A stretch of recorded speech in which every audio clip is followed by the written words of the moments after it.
Ito, pangalawang araw, umaandar na naman sa livina.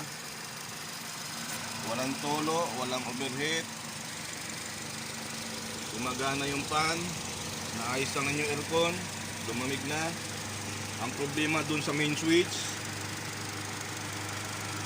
Ito yung fan, umiikot. Maandar, nag-automatic yung aircon. Ngayon, titignan ko yung langis nito kung may halo.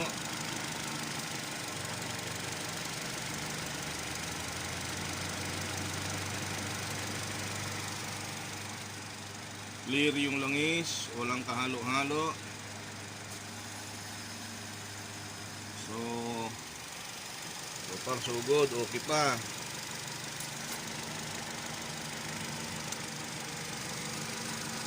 Dito ngayon yung level ng tubig niya, hindi masyado makikita, walang kulo. Hindi dinala rito to, over na yung tubig, kumukulo-kulo pa. So ngayon wala na.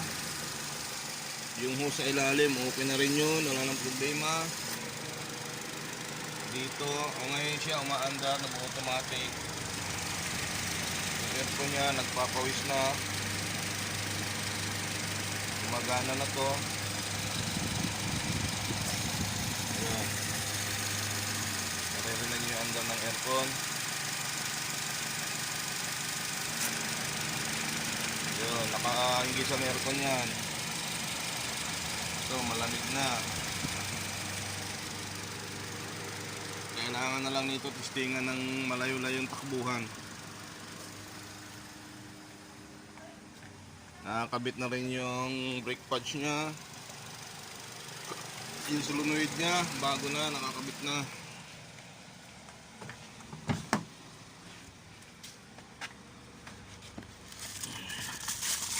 Ito yung lumang solenoid. Ayan, ito yung lumang solenoid.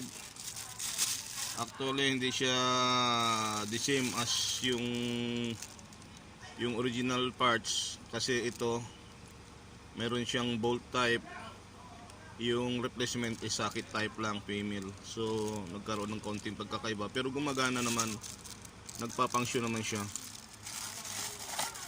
Tapos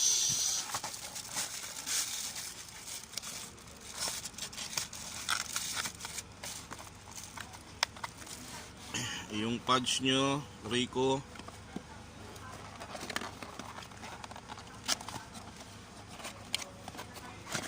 Napalitan na rin. Ito yung luma. Yan, yun yung luma.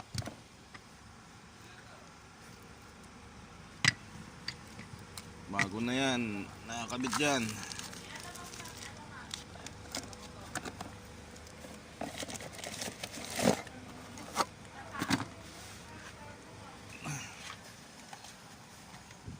Ito ngayon yung RPM nya.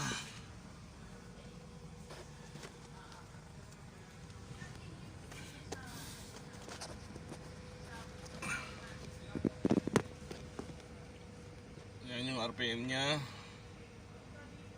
Nasa 7 lang siguro. 7.5. May aircon na, malamig yung buga. Ayun, nag-i-engage yung aircon nya.